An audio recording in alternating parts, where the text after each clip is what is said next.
So, you're planning on going on a cruise? In this video, I'm going to share with you my best cruise tips and advice. But first things first, my name's Judy and I'm a travel agent specializing in cruise vacations, and I want to help you have the best cruise experience yet. Let's get started. Okay, tip number 1, choose the cruise line that's best for you. Cruise lines vary so much. Not only do cruise lines vary by cruise line, but cruise lines also vary within the ships. Is it a big ship? Is it a small ship? What's the itinerary? How much is there to do? What's the vibe on the ship? Those are all important to making your decision to find out the cruise that's best for you. So do your research and find out what's best for you.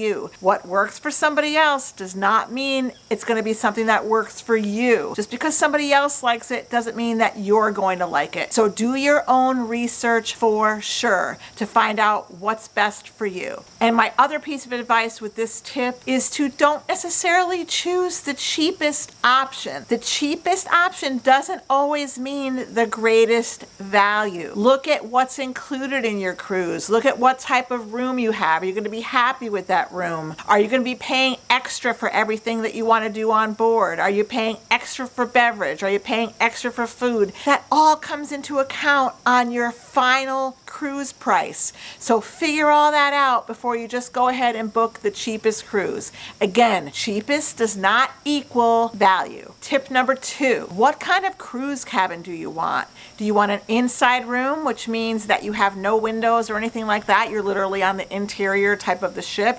Do you want an ocean view, which means that you have a window and you can see out to the ocean? Or do you want a balcony? This all comes into play when determining what room and what room type you would like. Also, where do you want to be on the ship? Do you want to be forward? Do you want to be aft? Do you want to be midship? Do you suffer from seasickness, or are you afraid of motion sickness? That might mean that you want to be midship. So make these decisions carefully before you just make a booking. Choose your room and choose where you want to be on the ship. Okay, now that your cruise line is chosen and now that your cabin is chosen, what's next? The next thing that you need to do is get all your documents together as soon as possible.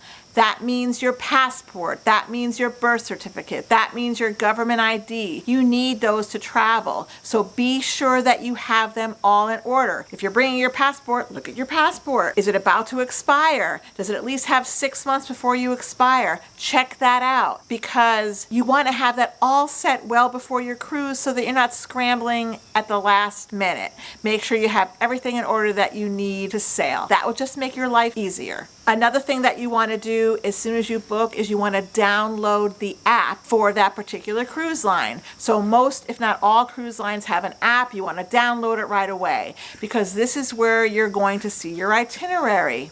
This is where you're going to choose shore excursions. This is where you're going to buy a beverage package or book activities or get specialty dining. All of that is done right within the app. So make sure that as soon as your cruise is booked and you have a reservation number, download that app right away. And you can also do it on a desktop or a laptop. You just sign into that cruise line, create a login, and you'll be able to look at your cruise and do those same things. But you want to do that right away so it's all done. Tip number 4, your cruise is getting closer. So what does that mean? It probably means that you're starting to think about packing. My one tip that I have for this, my one piece of advice, is don't overpack.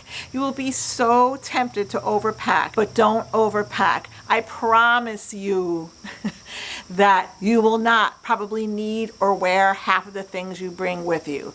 Take it from me, a chronic overpacker. And as much as I sit here and say this, I overpack. I always overpack. And I probably wear half to a quarter of what I bring. So save yourself some energy and time and don't overpack. If you're going on a Caribbean cruise, most of the time you're wearing your bathing suit, a cover-up, flip-flops, a t-shirt, maybe a couple of nice things for dinner. That's it. So pack lightly, and don't pack like 6 pairs of shorts and 12 blouses or 20 t-shirts. You're not going to need all that. Look at what you might need every day. Think about the fact that you might be at the pool or that you might be going on an excursion. Think about all of that when you're packing, and then don't overpack. So go ahead and take things out of the suitcase if you need to.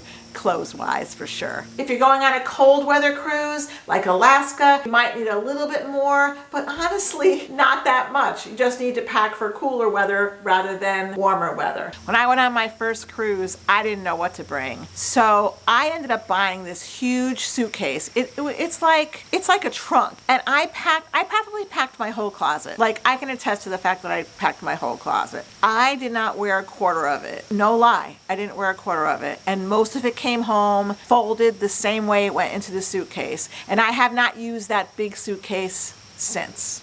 So don't overpack. Take it from me. I need to take my own advice.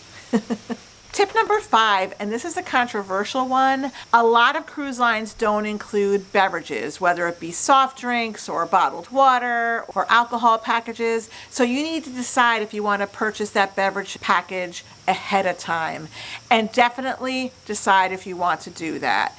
And if you literally have to sit down and do the math, that's probably a good idea. I did it for our very first cruise. Like, I talk about analysis paralysis. I really went into so much detail figuring out, should we buy the beverage package? Shouldn't we? Should we? Shouldn't we? I went back and forth for weeks, no lie. And we ended up buying the beverage package. And overall, it probably cost us $100 or so more to purchase the beverage package than if I just purchased things a la carte on the ship. So that was worth it to us. I was glad we did the beverage package, and definitely do that math ahead of time if it's worth it for you. Just look at the prices and see if it's going to be worth it. It's hard to say exactly what the cost of drinks will be. If I think about Royal Caribbean, because it's the first one coming to the top of my head, it's usually between $10 or $12 for like a tropical drink, like a pina colada or something like that. It might be about $7 or $8 for a can of beer. I think it's about $5 for a bottle of water. And that's important to remember. These beverage packages include bottled water, they include specialty coffees, they include much more than just maybe what's listed. So definitely take a couple minutes and look ahead of time and decide if you want to purchase that beverage package. Also, speaking of purchases, it's always best to purchase everything ahead of time before you go on your cruise. So when you're looking at your cruise app, if you're going to choose the beverage package, do it before you get on the ship. If you're going to book any excursions, do it before you get on the ship. They're always less expensive, and the sooner you do it, the less chance you have of something getting sold out and then you can't do anything that you want. You can always cancel them. You can cancel everything usually up to about 48 hours ahead of time. So it's best to purchase it, have it done, and then cancel it if you need to. But definitely purchase ahead of time. Everything is always less expensive. That's a bonus tip and advice right there. Tip number 6. I think we're on tip number 6. Tip number 6. You've purchased everything that you need to purchase. You've done everything you need to do. You're all set and ready to go on your cruise. About a week or so before your cruise, you want to print all your cruise documents. You should be able to get it in your cruise planner, whether it's on the app or whether it's on a desktop.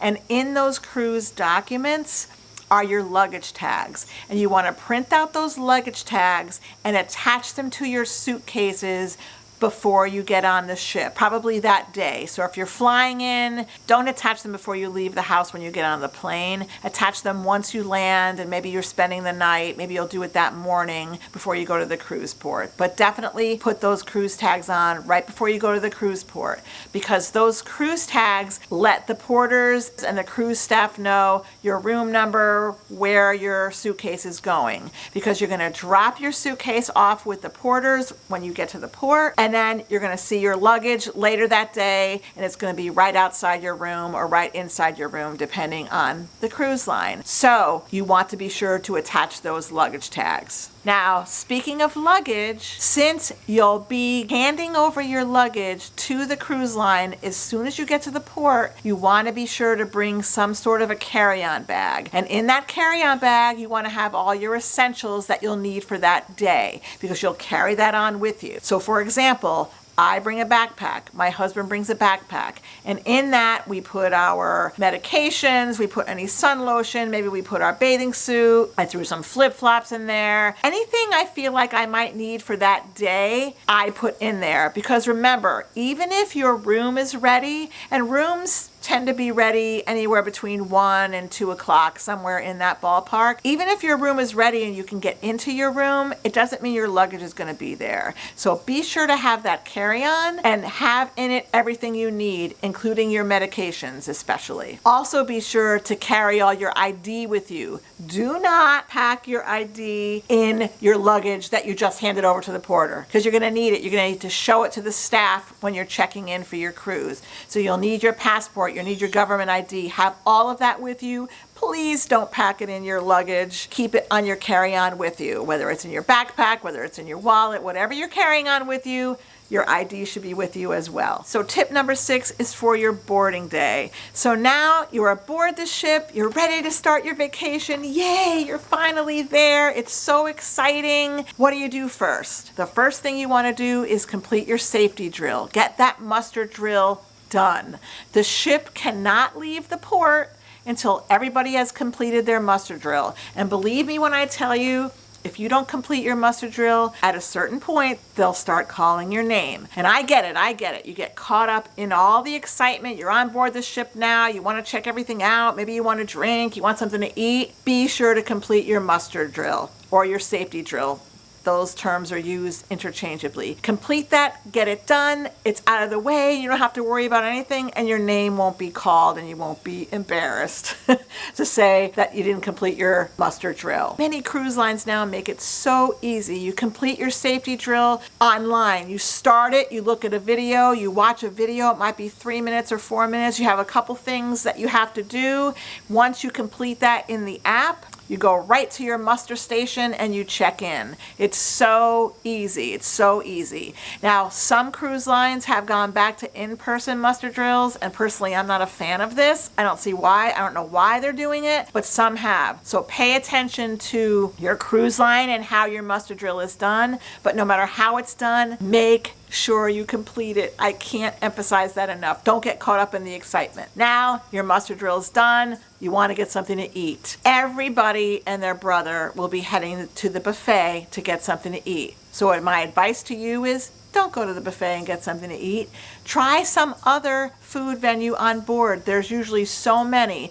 There's usually a burger place, a pizza place, a place where you can get hot dogs, a place where you can get salads, a place where you can get sandwiches. Depending on the ship you're on, there's a number of different places that you can go and get something to eat, including the main dining room. There's a sit-down lunch a lot of times in the main dining room on that first day. So my advice to you is find a quieter place to eat where not everybody in the world is, and you won't be aggravated, and you'll be able to start your cruise off on a nice, relaxed note. Now, if you have to go to the buffet, I've done it before, I've eaten at the buffet, it's fine. I'm just saying if you can avoid it and there's somewhere else that you can go on board, find that somewhere else. Eat your lunch, enjoy your day, and then you know what? Go sit by the pool and start lounging, or go explore the ship and see what wonderful things the ship has to offer. I really hope you enjoyed this video. I hope it helps you to prepare for your next cruise. If you liked it, please give it a thumbs up. Please set that notification bell. And if you would, please subscribe to our channel. It would mean so much to us. It means more than you know. And if you hit that notification bell, you can keep an eye out, because my next video I'm going to release is going to be tips and tricks for actually once you're on board. So we've talked about what to do before you get on board. My next video is going to talk about all the tips and tricks and hacks while you're on board for your entire cruise to make your cruise a smooth one.